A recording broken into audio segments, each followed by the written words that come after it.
नमस्कार। जनशोध न्यूज़ में आपका स्वागत है। मैं प्रदीप तिवारी। जब सत्ता की चाबी कहीं छिनती सी नजर आए, तब सारे गिले शिकवे दूर करने पड़ते हैं। मध्य प्रदेश में शिवराज के साथ भी यही हुआ। शिवराज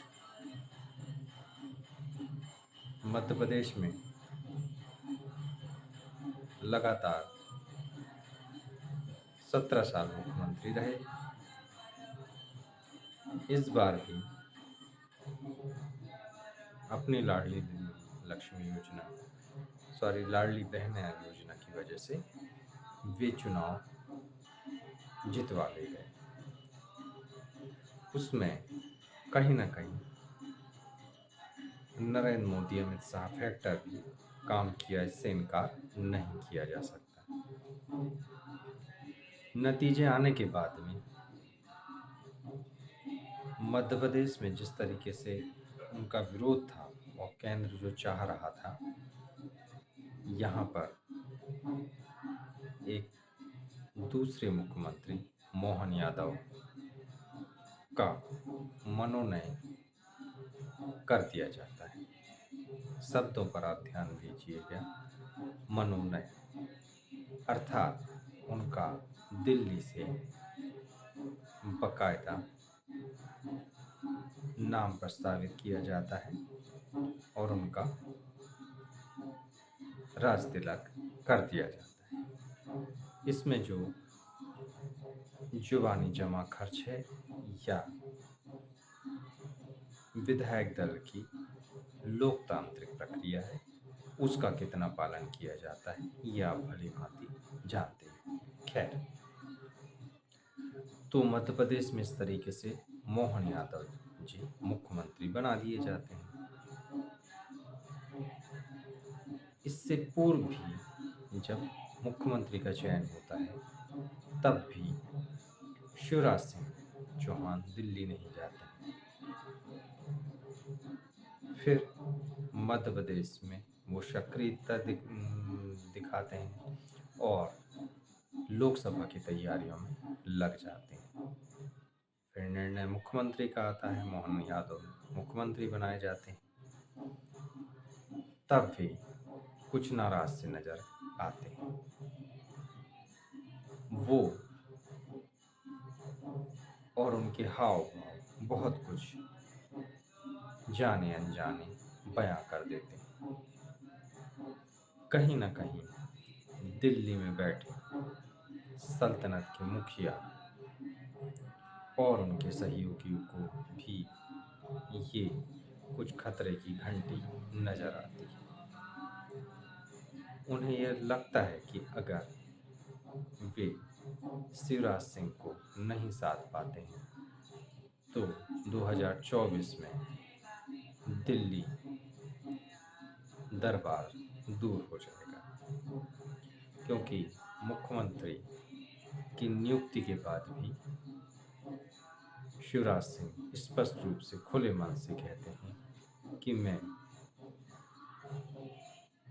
दिल्ली से कुछ मांगने के बजाय मरना पसंद करूंगा। स्पष्ट संकेत किया जाता है कि मैं झुकूंगा नहीं। अटल आडवाणी ग्रुप के रीढ़ की हड्डी वाले नेता शिवराज सिंह चौहान इसके बाद में मध्य प्रदेश में बिल्कुल सामान्य रूप से कार्य करने का प्रयास करते हैं। विधायक की शपथ लेते हैं और यह भी आश्वस्त करते हैं कि वो वर्तमान मुख्यमंत्री को पूरा पूरा सहयोग करेंगे और एक आम कार्यकर्ता की तरीके से वो काम करेंगे। मगर इस सब से दिल्ली को कुछ खटक जाता है कि कहीं ये चाल उल्टी ना पड़ जाए। ताबड़तोड़ दिल्ली में बैठक होती है और फिर शिवराज सिंह चौहान को दिल्ली तलब किया जाता है।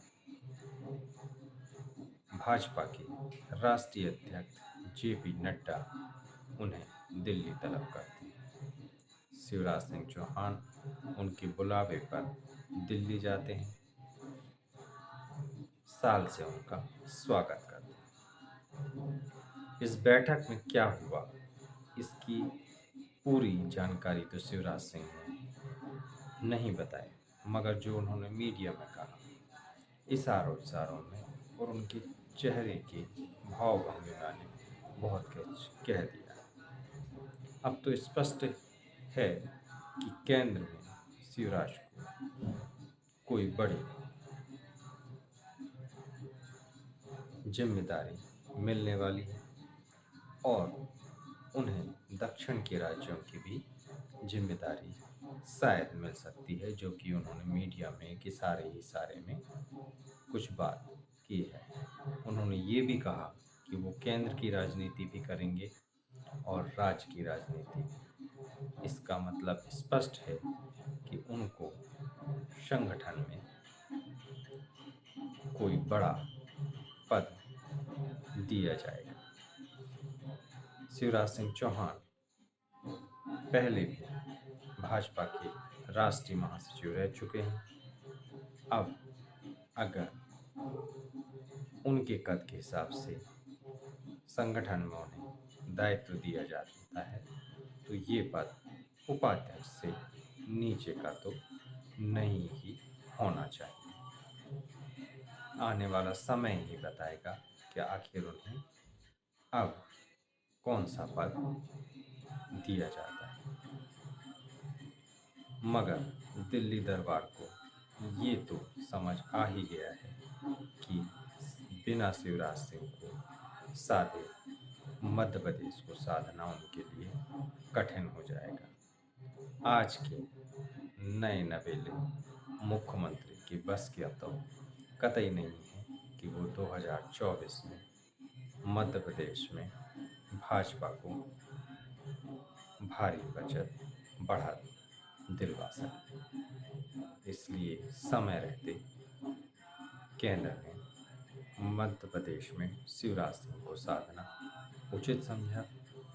जिस तरीके से जेपी नड्डा से मिलने के बाद में शिवराज सिंह खुश नजर आ रहे हैं, इससे तो यही प्रतीत होता है कि अब बात बन गई है। बेखौफ पत्रकारिता और बुलंद आवाज को अगर आप चुनना चाहते हैं तो कृपया सब्सक्राइब और लाइक करना ना भूलें।